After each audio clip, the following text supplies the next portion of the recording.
पवित्र बाइबल जीवन देने वाली पुस्तक हिंदी ऑफिशियल यूट्यूब चैनल में आपका स्वागत है। हमारे वीडियो प्रतिदिन प्राप्त करने के लिए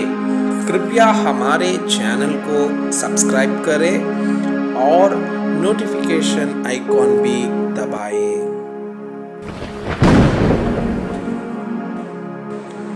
आज का पवित्र बाइबल पाठ व्यवस्था विवरण की पुस्तक अध्याय 11। प्रभु की महानता।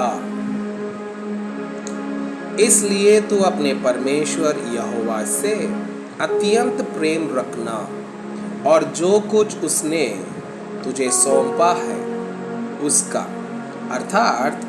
उसकी विधियों, नियमों और आज्ञाओं का नित्य पालन करना। और तुम आज यह सोच समझ लो, क्योंकि मैं तो तुम्हारे बाल बच्चों से नहीं कहता, जिन्होंने ना तो कुछ देखा और न जाना है कि तुम्हारे परमेश्वर यहोवा ने क्या क्या ताड़ना की और कैसी महिमा और बलवंत हाथ और बढ़ाई हुई भुजा दिखाई, और मिस्र में वहां के राजा फिरौन को कैसे कैसे चिन्ह दिखाए, और उसके सारे देश में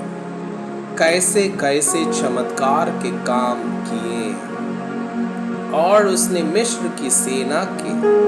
घोड़ों और रथों से क्या किया, अर्थात जब वे तुम्हारा पीछा कर रहे थे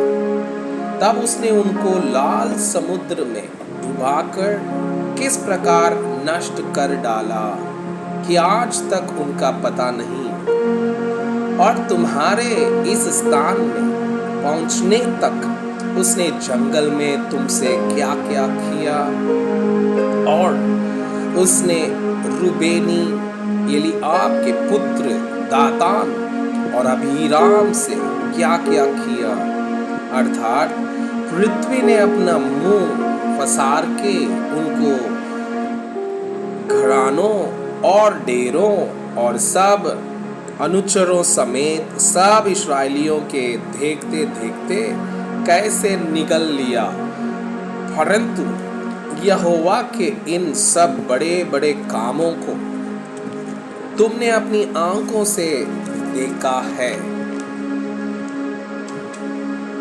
प्रतिज्ञा देश की आशीषें।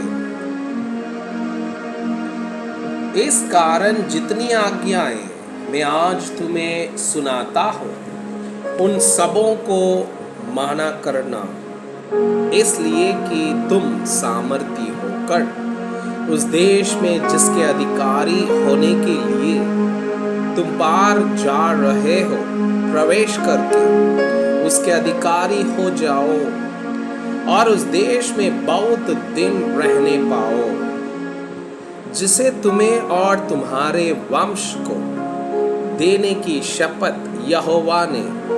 तुम्हारे पूर्वजों से खाई थी, और उसमें दूध और मधु की धाराएं बहती है। देखो, जिस देश के अधिकारी होने को तुम जा रहे हो वह मिस्र देश के समान नहीं है, जहां से निकल कर आए हो, जहां तुम बीज बोते थे और हरे साग के खेत की रीति के अनुसार अपने पांव से नालियां बनाकर सींचते थे। परंतु जिस देश के अधिकारी होने को तुम पर जाने पर हो वो पहाड़ों और तराइयों का देश है, और आकाश की वर्षा के जल से सींचता है। वो ऐसा देश है जिसकी तेरे परमेश्वर यहोवा को सुधि रहता है, और वर्ष के आदि से लेकर अंत तक तेरे परमेश्वर यहोवा की दृष्टि उस पर निरंतर लगी रहती है। और यदि तुम मेरी आज्ञाओं को जो आज मैं तुम्हें सुनाता हूँ ध्यान से सुनकर अपने संपूर्ण मन और सारे प्राण के साथ अपने परमेश्वर यहोवा से प्रेम रखो और उसकी सेवा करते रहो, तो मैं तुम्हारे देश में बरसात के आदि और अंत दोनों समयों की वर्षा को अपने अपने समय पर बरसाऊंगा, जिससे तू अपना अन्न, नया धागमधु और टटका तेल संचय कर सकते हैं। और मैं तेरे पशुओं के लिए तेरे मैदान में घास उपजाऊंगा और तू पेट भर खाएगा और संतुष्ट रहेगा। इसलिए अपने विषय में सावधान रहो, ऐसा ना हो कि तुम्हारे मन धोखा खाएं और तुम बहक कर दूसरे देवताओं की पूजा करने लगो और उनको दंडवत करने लगो, और यहोवा का कोप तुम पर पटक के और वो आकाश की वर्षा बंद कर दे और भूमि अपनी उपज ना दे, और तुम उस उत्तम देश में से जो यहोवा तुम्हें देता है शीघ्र नष्ट हो जाओ।